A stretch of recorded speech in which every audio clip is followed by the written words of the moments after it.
5.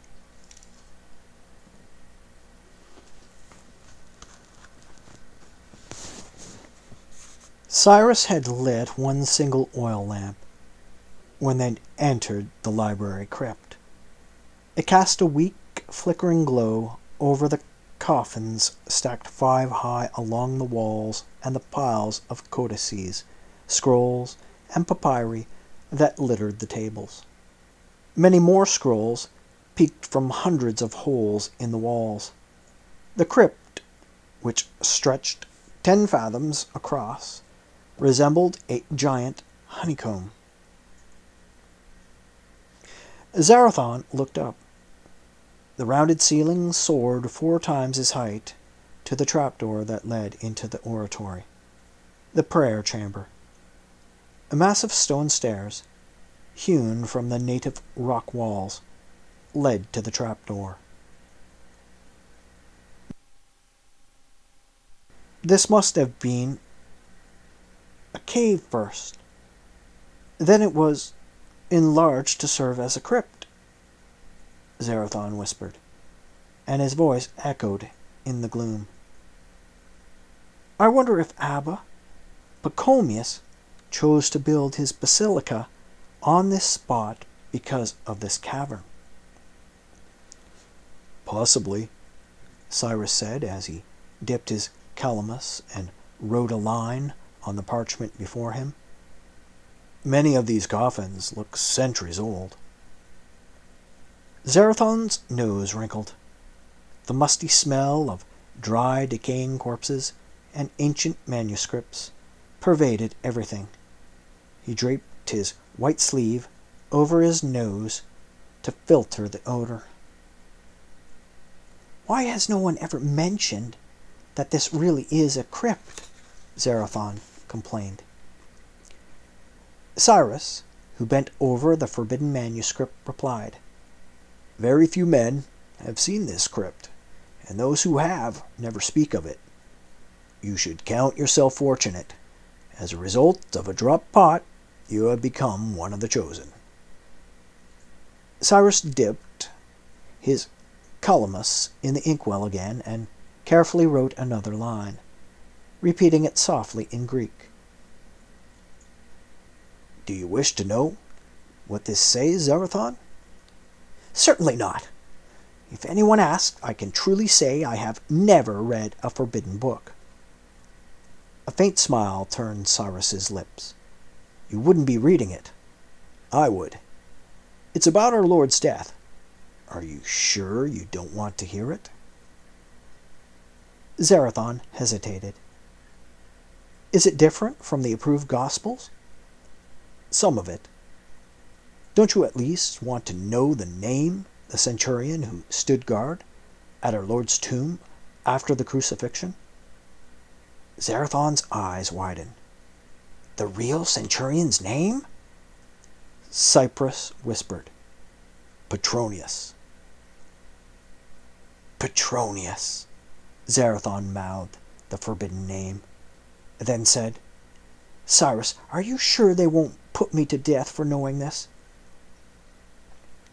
I suppose they'd want to, but I'm not sure they would.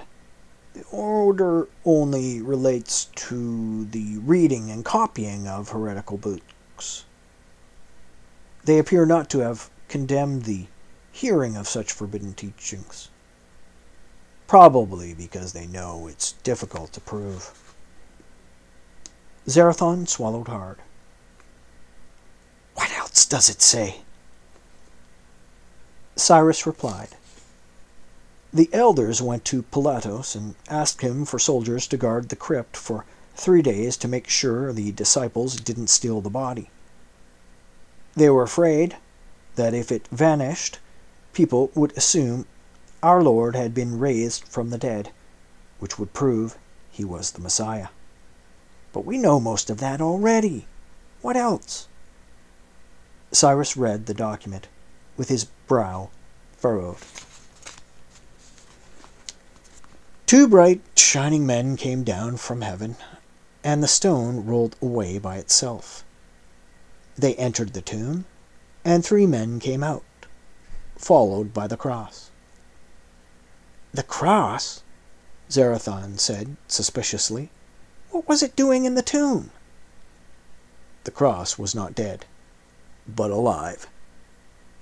God's voice came down from heaven and asked, "Have you preached to those who are asleep?" The cross told him yes. Zarathon blinked. I don't understand. What does it mean? Cyrus shrugged. He had his eyes glued to the leaf, reading. I don't know. But Pilatus ordered Petronius not to say anything about what he'd seen.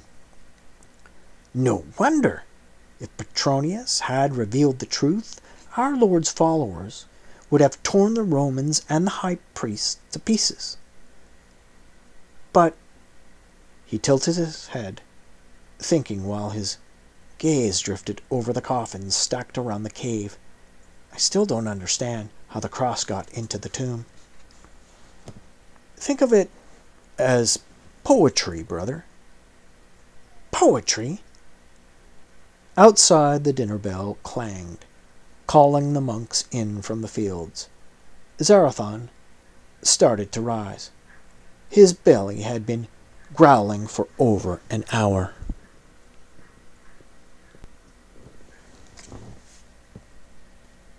Where are you going?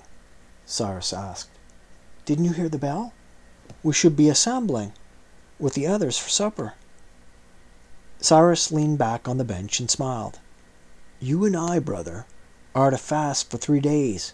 We can't join them. Zarathon had forgotten.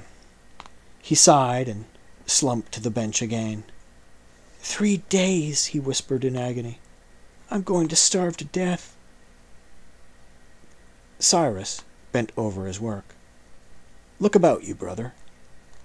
This is a place for reflection and patience. Think of the dead over there. They probably fasted for half their lives in the hopes of gaining one tiny glimpse of the kingdom of God. If you meditate on that, the dead can teach you many things. 2 beautifully tooled gazelle leather bags rested on top of one of the coffins, and on top of the bags were 4 magnificently bound parchment books. It looked as though someone had just taken the books from the leather bags and forgotten to put them back. Zarathon pointed. It must have taken 40 goats to produce those books alone. Never mind all the other books in this crypt. Parchment was made by removing the hair from sheep or goat skin, then processing the hides with lime to produce smooth and extremely fine leather. Yes, they're very beautiful, aren't they? Cyrus rose from the bench and walked across the crypt. He carefully lifted the book on top and opened it. Zarathon watched him read for a while before asking, What is that? The exposition of the Lord's Eulogia, sayings by Papias. There are supposed to be 5 divisions or 5 books in this volume. Cyrus tilted the book sideways to read something. There's a handwritten note in the margin in Greek, which says that Papias was the bishop of the community of Hierapolis in Asia Minor, and lived about 30 years after our Lord's death. Cyrus flipped through the leaves for a time, reading until he found something that obviously caught his attention. In awe, he whispered, I didn't know that. Know what? Papias says that Marcos served as Petronius' interpreter.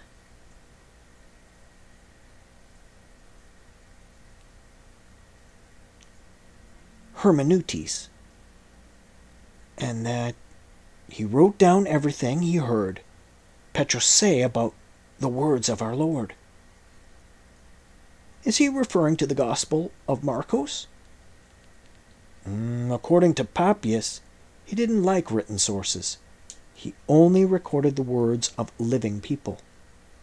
He claims to have spoken directly to the presbyter, Iones, and someone named Aristion, as well as those who actually attended the presbyters, which means he got his information from the disciples second or third hand.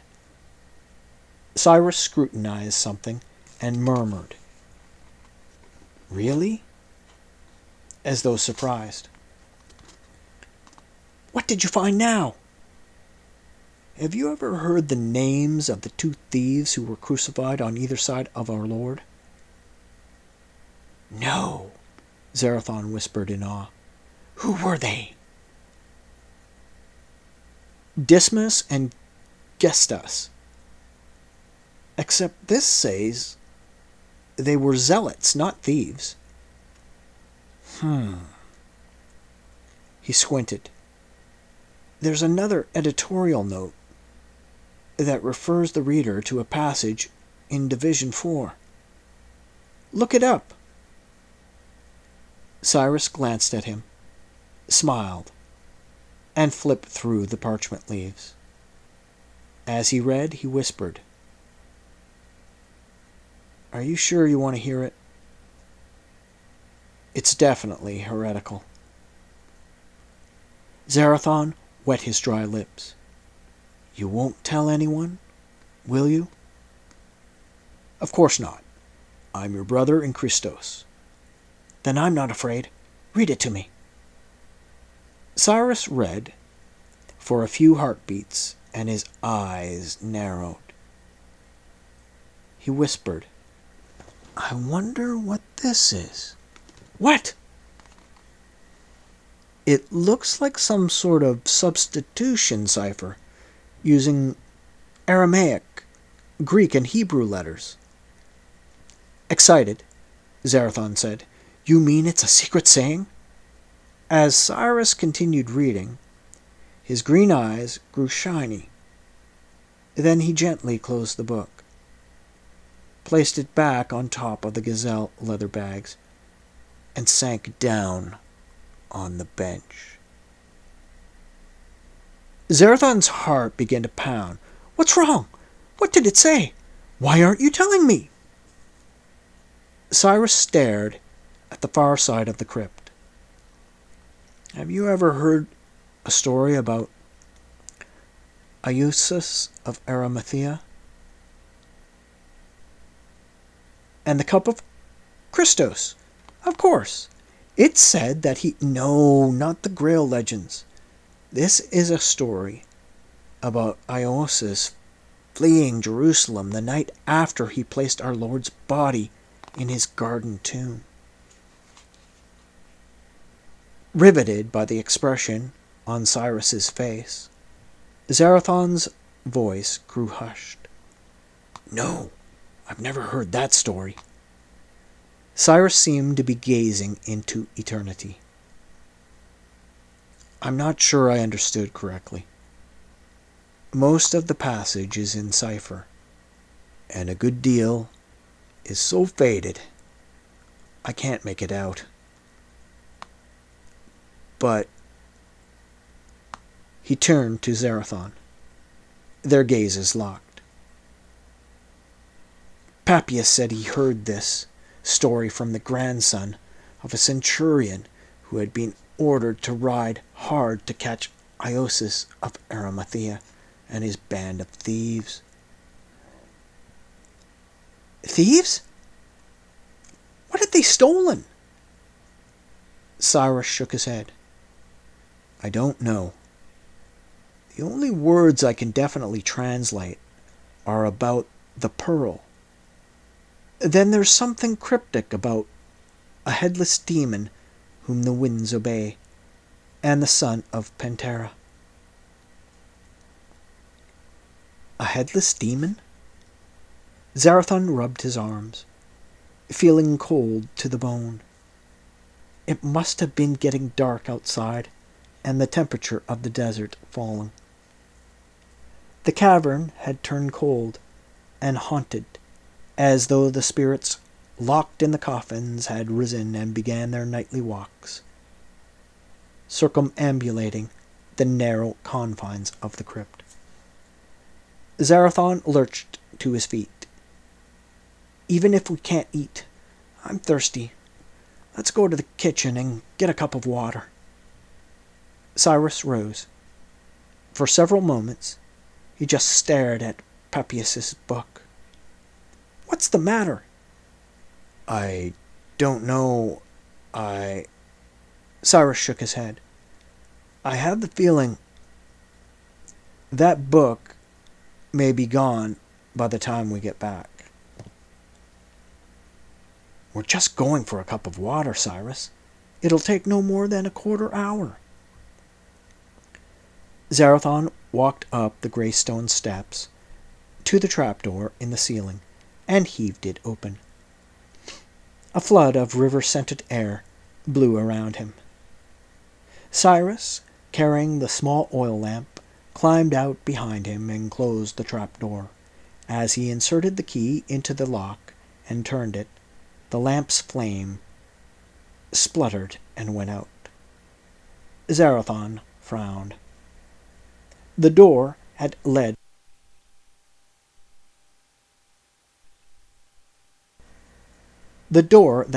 from the oratory out into the garden was wide open. Even stranger, the oratory was empty. Ordinarily, after dinner, monks came here to pray before the evening rituals. "Perhaps dinner is not yet over," Zarathon said, and started to stride for the kitchen. Cyrus's hard hand caught his shoulder, forcing him to stop. "Wait, brother," he whispered. Cyrus's gaze swept the oratory, missing nothing. The open door, the wind fluttering the cloths of the altar. Then he cocked his head to listen, and Zarathon noticed it too. Absolute quiet. Though they were instructed not to speak during dinner, there were always sounds. Plates being shifted, footsteps across the floor, cups thudding on the long wooden tables. Tonight, there was nothing. Just above a whisper, Cyrus said, "Brother, Zarathon, I want you to walk behind me. Do not speak. Do you understand?" Cyrus's tone made the hair at the nape of Zarathon's neck stand out. He jerked a nod and kept pace behind Cyrus as he quietly moved across the oratory toward the heavy door that led to the kitchen. Cyrus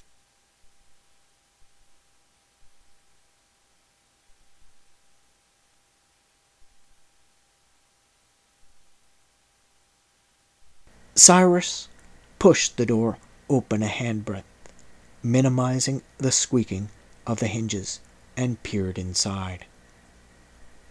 Zarathon sniffed the air. From the kitchen he caught the scents of freshly baked bread and roasted goat, but there was something else.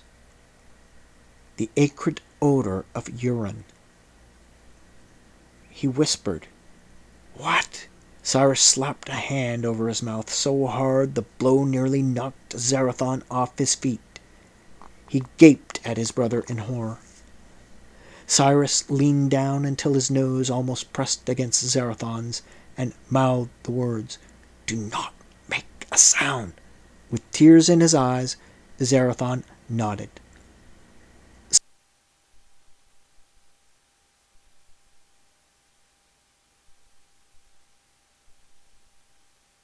Cyrus pushed the door open wide enough to slide through. Zarathon followed close behind.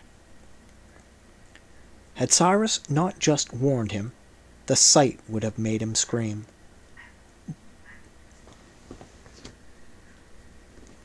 Monks slumped over the dinner table with chunks of food in their hands, or lay sprawled on the floor in impossible positions. Pools of urine spread around their bodies. Zarathon's heart thundered. His entire body might have been on fire. He reached out and tugged Cyrus's sleeve. Cyrus looked at him, seemed to understand that Zarathon wanted to run, and shook his head. Cyrus moved around the overturned benches, avoiding the shattered plates and cups that covered the stone floor. Zarathon followed on trembling legs. A man sprawled face down at the head of the table, his hand outstretched as though he had been trying to reach for the leaf of parchment that rested just beyond his fingers. Cyrus gently turned him over.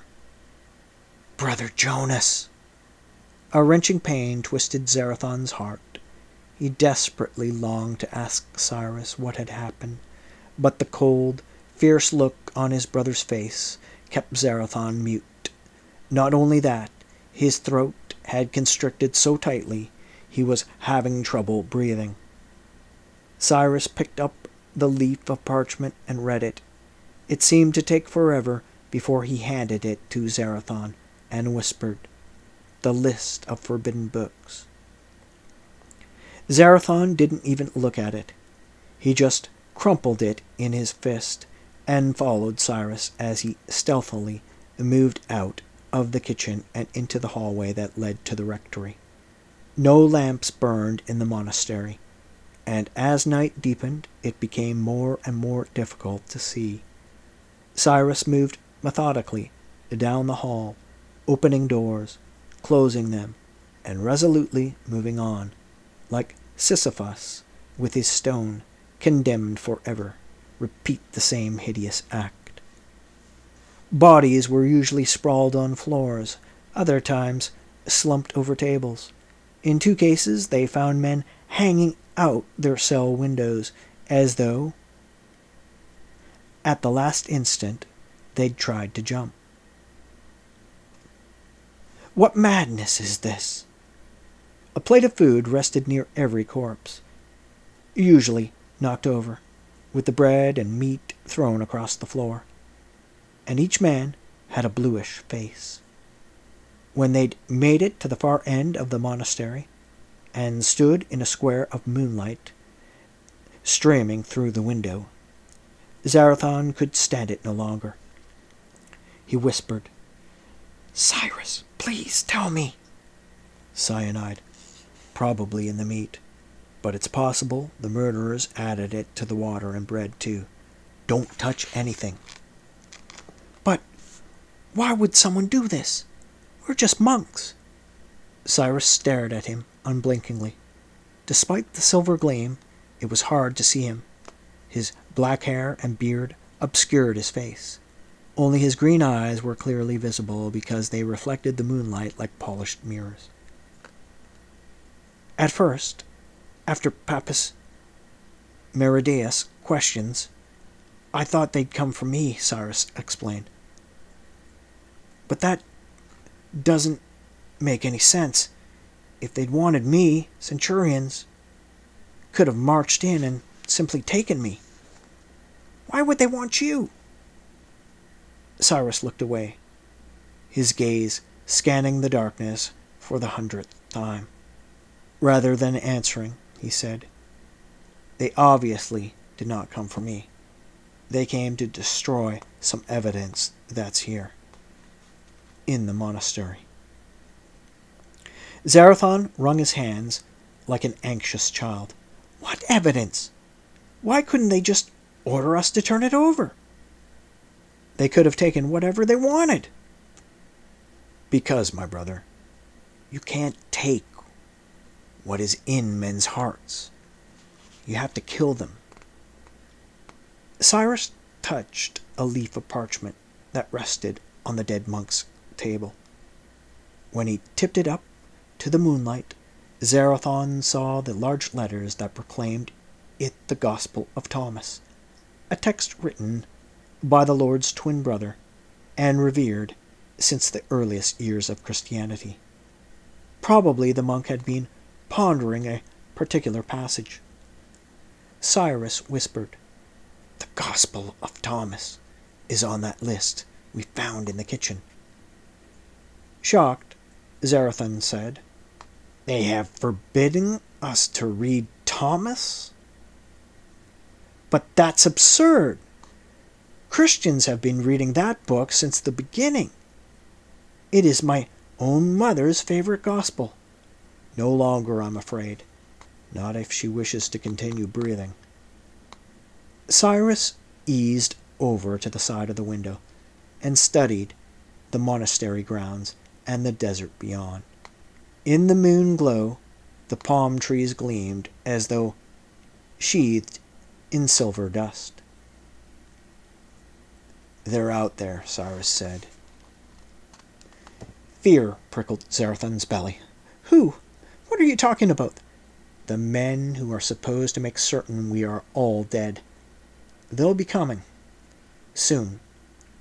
If they were willing to do this to protect themselves, they can't leave anything to chance." "You mean like 2 monks who were not at dinner?" Zarathan felt like he was going to throw up. Cyrus abruptly turned to look at him. "Do you recall Brother Jonas saying that Barnabas never assigned a punishment that he himself did not follow?" "Yes, why?" Cyrus's white robe flapped around his long legs as he swiftly strode out of the room and down the hall. Zarathan whispered, "Where are you going? If they are coming, shouldn't we get out while we still can?" Cyrus didn't even slow down. He went directly to Brother Barnabas's cell and called, "Brother? Brother, are you awake?" When no answer came, he opened the door and looked inside. After a few moments, he closed the door. "He's not there. Where else might he be? Still in the library, perhaps?" Cyrus nodded and headed for the basilica, following the path he had taken only that afternoon to see Brother Barnabas. The echoing passage of their footfalls had an eerie, surreal quality, as though somehow not human. As they hurried through the dark corridors, Zarathan pleaded, "Cyrus, how long do we have before they come looking? Shouldn't we run?" "That, brother, is the last thing we should do. The first person who flees the monastery will be cut down in a heartbeat. We need to wait until it's too dark for them to see us leave." "How long will that be?" "Perhaps another half-hour before the moon sets. We could be dead by then." They walked back through the grisly kitchen and out into the oratory, where Cyrus stopped dead in his tracks. The trapdoor to the library crypt was open. The amber glow of an oil lamp created a halo over the entry and illuminated the oratory. Cyrus said, "Who else has a key to the crypt?" "How would I know?" Zarathan hissed. His heart was beating so hard it felt like it might jump out of his chest. "Please, Cyrus, let's run." Cyrus said, "Wait for me here. Do not move unless I tell you to. Do you understand?" Yes." Cyrus moved across the floor like a lion on a hunt, one cautious step at a time. When he neared the crypt, he got down on his belly and slid forward until he could see over the edge.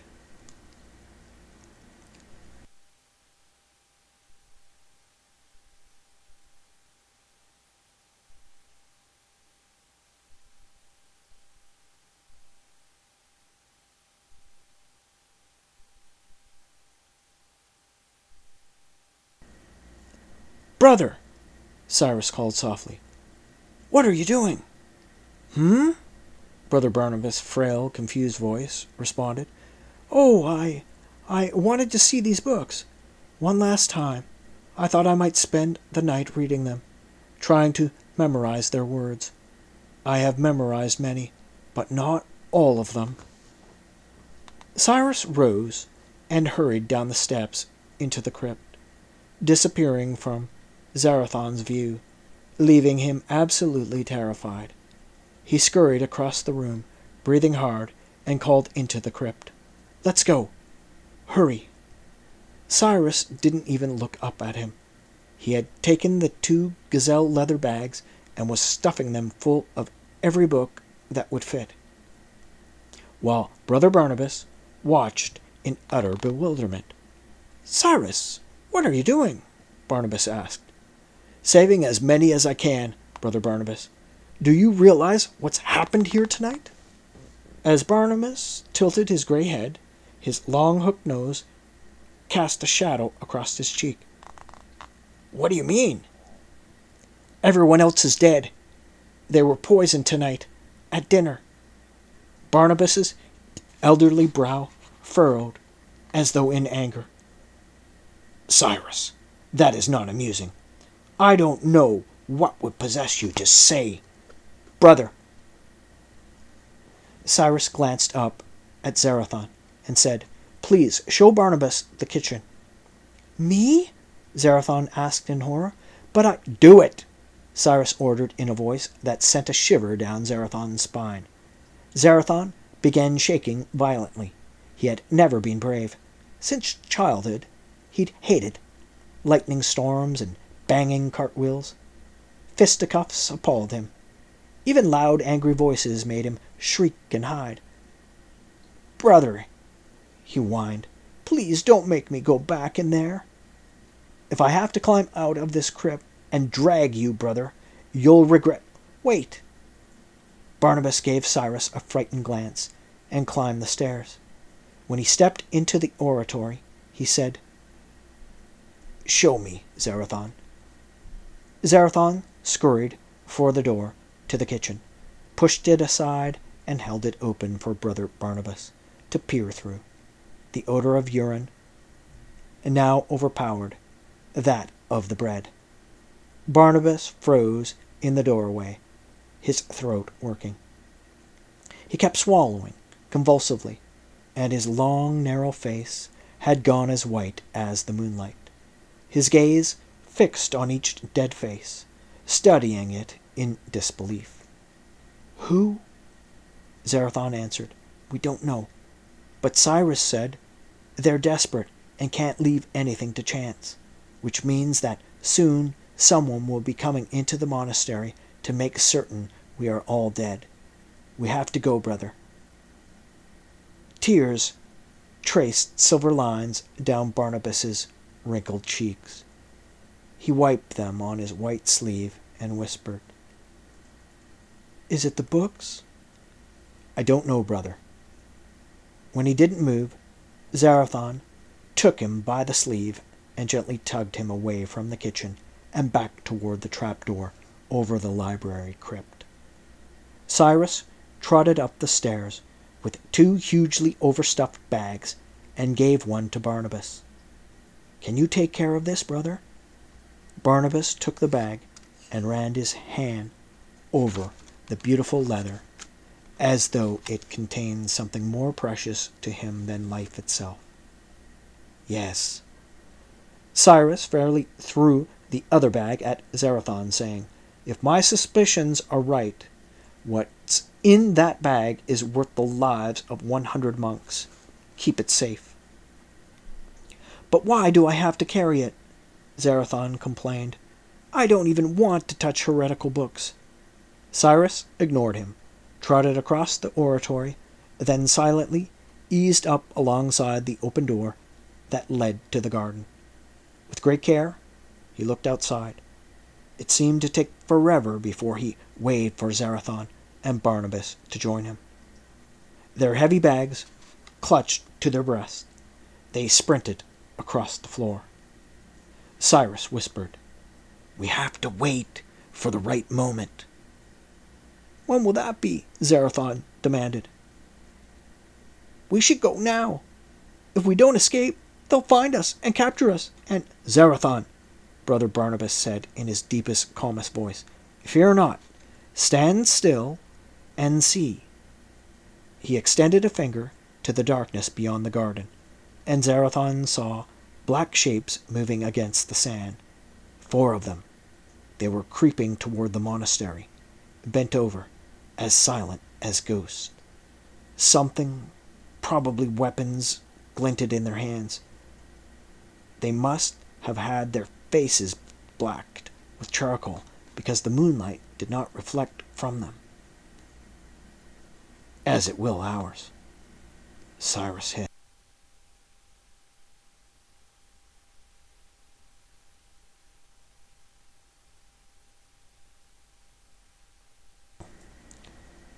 Cyrus hissed. They're splitting up. One man is going to come through this door. Both of you hide in the kitchen until I call you. Zarathon was already on his way at a run when he heard Brother Barnabas say, Cyrus, please, don't do this. I would rather die than see you return to your former life of sin. Your soul. There's no time to discuss this, brother. Someone must save the words of our Lord. Cyrus gestured to the books, probably realizing it was the only argument that would persuade the old monk. Clutched the gazelle leather bag to his chest, murmured, Yes, I will, and reluctantly turned away to follow Zarathon to the kitchen. Zarathon rushed ahead, swung the door open, and almost fainted when someone moved in the rear. Oh, dear God, what are you doing here? Kaylee straightened from where she'd been sniffing Brother Jonas's cup of water. She carefully placed it back on the table, wearing a black cape with the hood pulled up. She would have blended with the darkness were it not for the wisps of red hair that glinted in the faint light. I knew something was wrong. It was too quiet. I came to look. Well, run! We're in danger, Zarathon urged.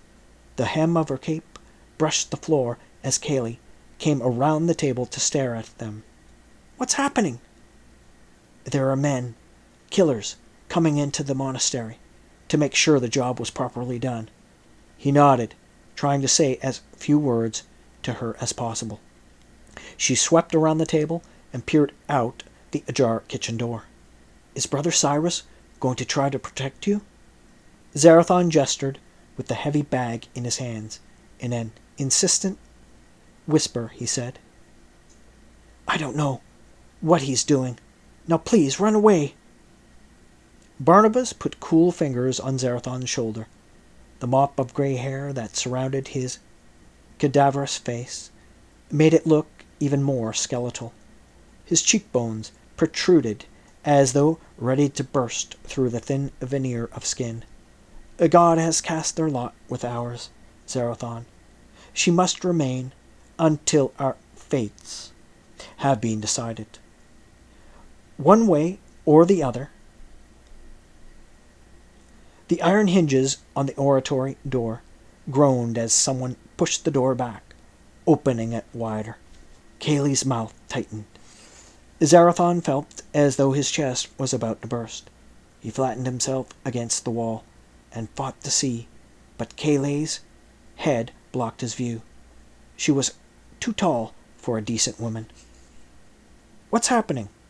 He breathed the words. Can you see?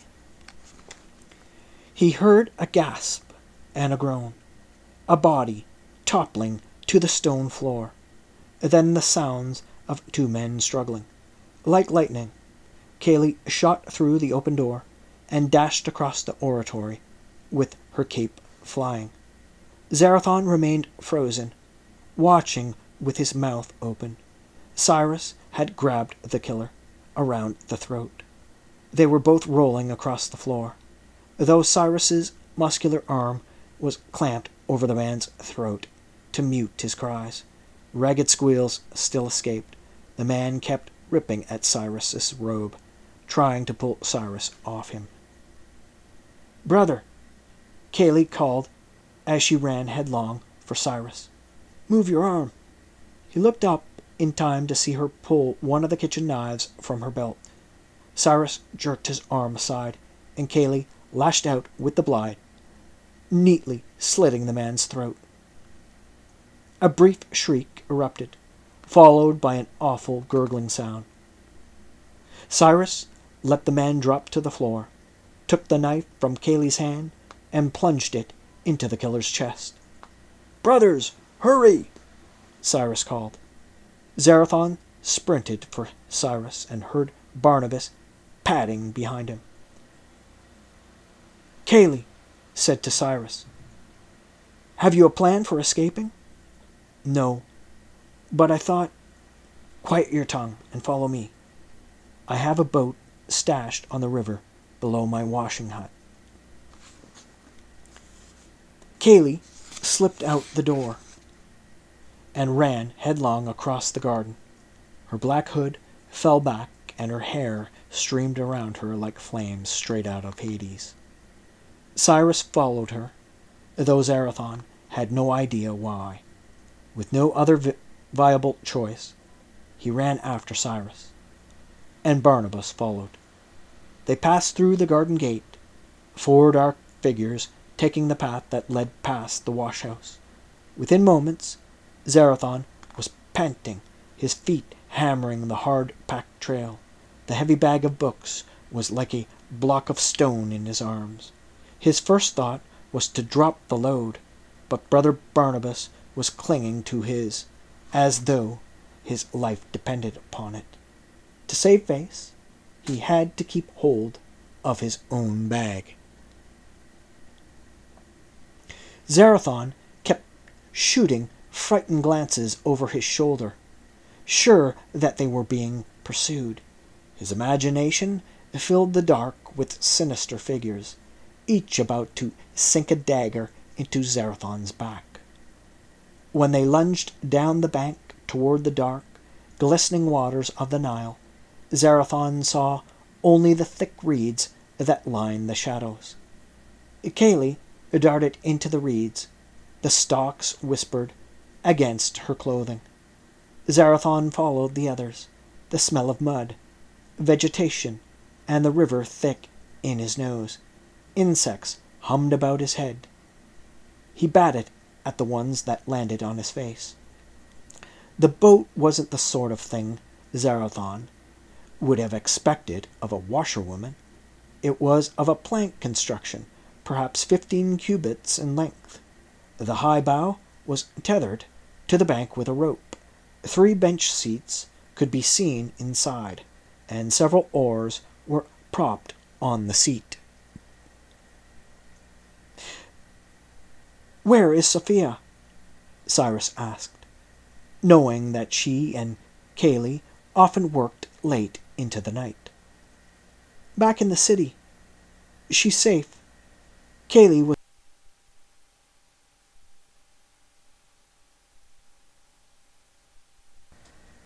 was already picking at the knot on the bow rope. Even as she spoke, Zarathon could hear shouts in the darkness behind them. He swallowed hard, expecting assailants to leap out of the reeds at any moment. Cyrus shoved the boat into the water and held it while the others got in. Zarathon, panting for breath, felt the thing rock under his weight and quickly sat, the book bag pressed to his heaving chest. Cyrus pushed off, wading out from the bank, then clambered into the rear and reached for a paddle. Kaylee already sat in the bow with her own paddle and was propelling them out into the current. Barnabas and Zarathon, with their overstuffed leather bags, sat in the middle. By the time Cyrus and Kaylee had paddled to the middle of the river, a gaudy glare lit the sky. Through the trees that lined the shore, Zarathon glimpsed flames shooting from the basilica's windows. The crashing of wood and stone thundered over the river. Zarathon whispered, "Dear God, what did we do to deserve this? Are we being punished? Where is our Lord?" From the darkness beside him, Barnabas softly answered, "Split a piece of wood, and he is there. Lift up a stone, and you will find him." Scared and on the verge of tears, Zarathon said, "It's dangerous to quote from the Gospel of Thomas, brother. It's not one of the 27 approved books. What if someone were to hear you?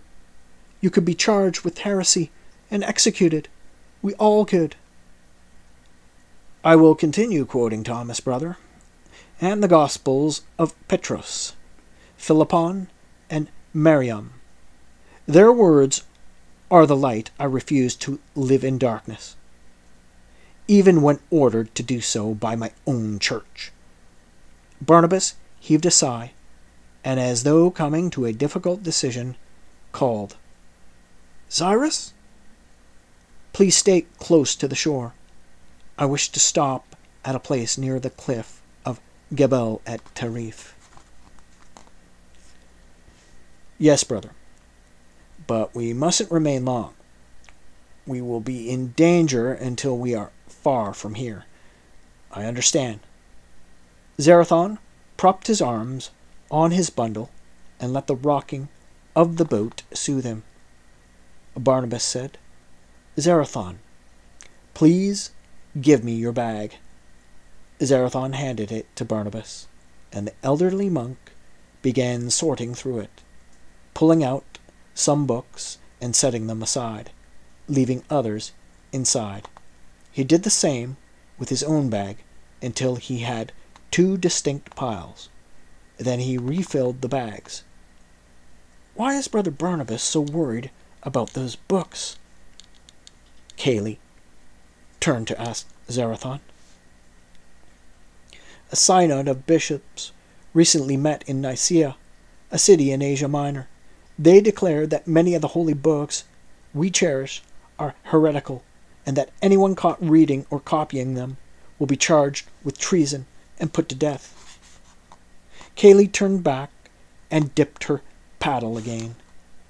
"Well, if they had orders to kill only those who could read and write, I guess I was safe, since I can do neither." "You were safe," Cyrus said from the rear, "until you helped us. Now you're in as much danger as we are."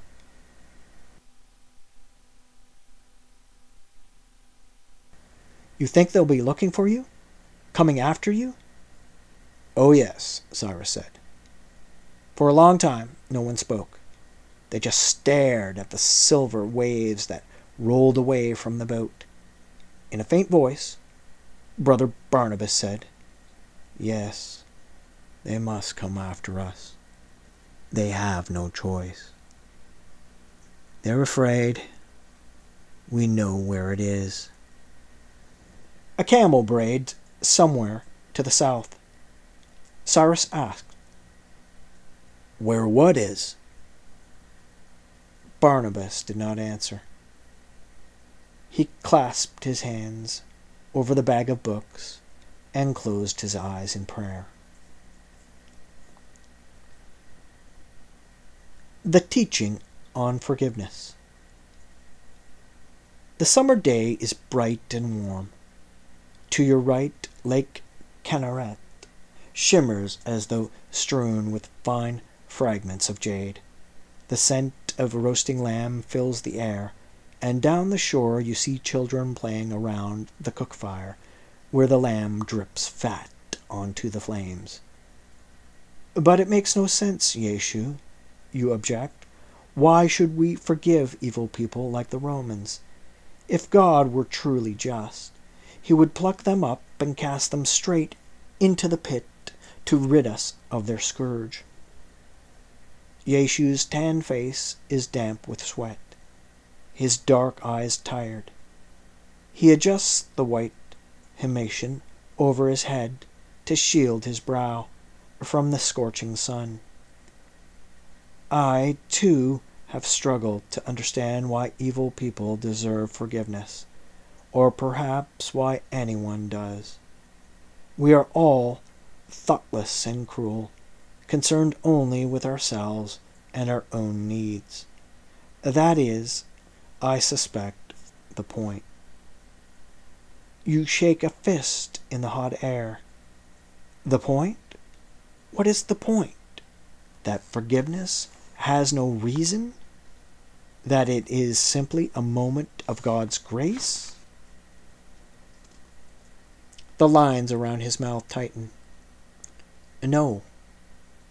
Ultimately, I think forgiveness is a hard-fought, relentless battle to give of oneself until there is nothing left, and to do it only for another's sake. Anger tingles your breast. Tell me you are not suggesting that we forgive the Romans for what they have done to us. They have murdered our people by the thousands. Are you saying that I should give all myself, everything that I am, so that God might release them from the punishment they deserve? He stares at me with longing in his eyes. When he answers, his voice is soft, but rich and melodic. Yes, of course, I am. Because to truly forgive is to feel the presence of Sinai in your heartbeat. Can you feel it, brother? You just stare at him with your lips pressed into a white, bloodless line. Yeshu continues. Can you hear the echo of God's voice in your own breathing? It's there. It's been there all along. But until you can hear and feel the presence of the divine, you will not be able to forgive either the Romans or yourself. You fold your arms arrogantly. I think perhaps, Yeshu, you have gotten lost amid the leaves of the lesson tree while digging for its roots. He smiles and bows his head. Yes, perhaps. If so, I must work harder and hope that God finds me.